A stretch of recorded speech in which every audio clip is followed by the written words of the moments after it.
जय श्री कृष्णा दोस्तों। आज मैं आपको बुधवार व्रत की कथा सुनाने जा रही हूँ। बुधवार का दिन सभी देवी देवताओं में सबसे पहले पूजे जाने वाले भगवान गणेश को समर्पित है। बुधवार के दिन उपवास रखने का विशेष महत्व है, क्योंकि बुधवार के देवता भगवान गणेश बुद्धि के देवता हैं। ऐसे में बुधवार के दिन व्रत रखने पर जीवन में सुख समृद्धि आती है और समय मंगलमय रहता है। जो भी व्यक्ति बुधवार के दिन व्रत रखता है, पूरे दिन गणेश की साधना करता है, उस व्यक्ति के जीवन में कभी भी धन धान्य की कमी नहीं आती है। आइए अब हम आपको बता देते हैं कि बुधवार के व्रत में हमें क्या करना चाहिए और क्या नहीं करना चाहिए।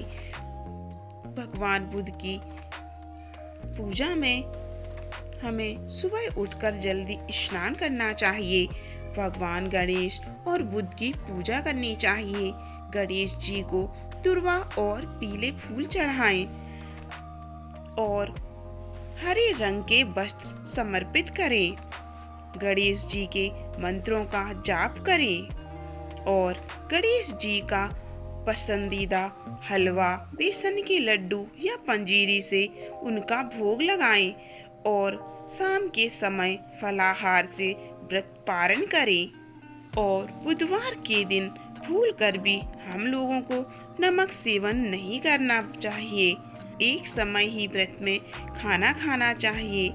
आप खाने में दही, हरी मूंग दाल का हलवा आदि सेवन कर सकते हैं। समतापुर नगर में मधुसूदन नाम का एक व्यक्ति रहता था। वह बहुत धनवान था। मधुसूदन का विवाह बलरामपुर नगर की सुंदर लड़की संगीता से हुआ था। एक बार मधुसूदन अपनी पत्नी को लेने के लिए बुधवार के दिन बलरामपुर गया। मधुसूदन ने पत्नी के माता पिता से संगीता को विदा करने के लिए कहा। माता पिता बोले, बेटा आज बुधवार है, बुधवार को किसी भी शुभ कार्य के लिए यात्रा नहीं करते। लेकिन मधुसूदन नहीं माना। उसने ऐसी शुभ अशुभ बातों को न मानने की बात कही।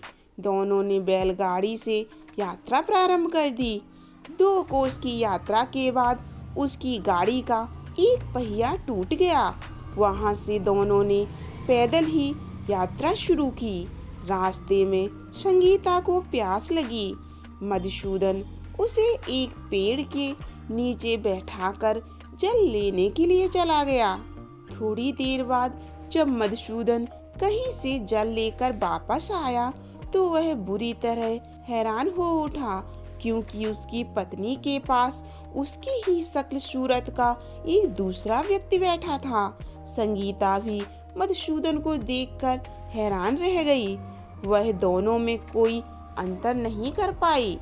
मधुसूदन ने उस व्यक्ति से पूछा, तुम कौन हो और मेरी पत्नी के पास क्यों बैठे हो? मधुसूदन की बात सुनकर उस व्यक्ति ने कहा, अरे भाई, ये मेरी पत्नी संगीता है। मैं अपनी पत्नी को ससुराल से विदा कर लाया हूँ। लेकिन तुम कौन हो जो मुझसे ऐसा प्रश्न कर रहे हो? मधुसूदन ने कहा, तुम जरूर कोई चोर या ठग हो। यह मेरी पत्नी संगीता है। मैं इसे पेड़ के नीचे बैठाकर जल लेने गया था। इस पर उस व्यक्ति ने कहा, अरे भाई, झूठ तो तुम बोल रहे हो।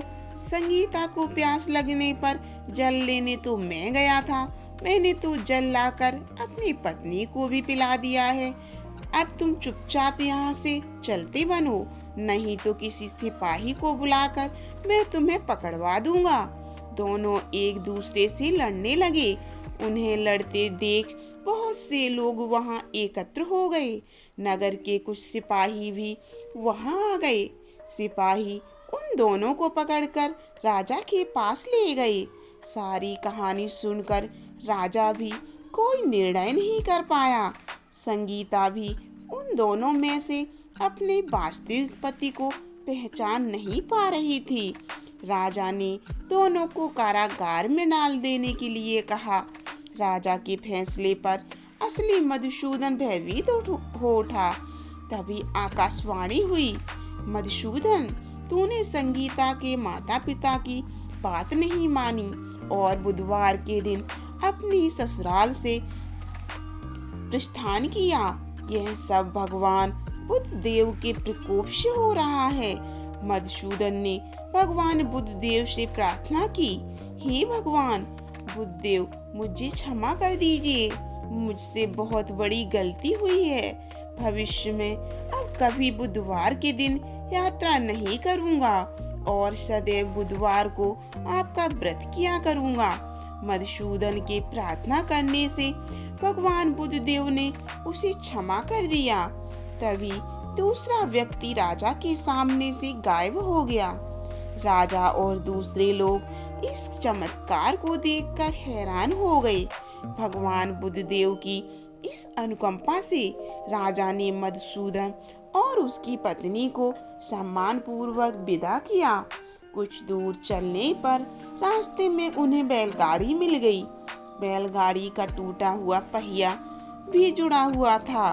दोनों उसमें बैठकर समतापुर की ओर चल दिए। मधुसूदन और उसकी पत्नी संगीता दोनों बुधवार को व्रत करते हुए आनंद पूर्वक जीवन यापन करने लगे। इस तरह भगवान बुद्ध देव की कृपा से उनके यहाँ खुशियाँ बरसने लगी। इस तरह जो स्त्री पुरुष विधिवत बुधवार का व्रत करके व्रत कथा सुनते हैं, भगवान बुद्ध देव उनके सभी कष्ट दूर करते हैं। बुधवार व्रत की ये कथा यही समाप्त होती है। अगली कथा सुनने के लिए जल्दी से मेरे चैनल को सब्सक्राइब कर लीजिए और इस कहानी को लाइक जरूर कीजिए। फिर मिलते हैं अगली वीडियो में।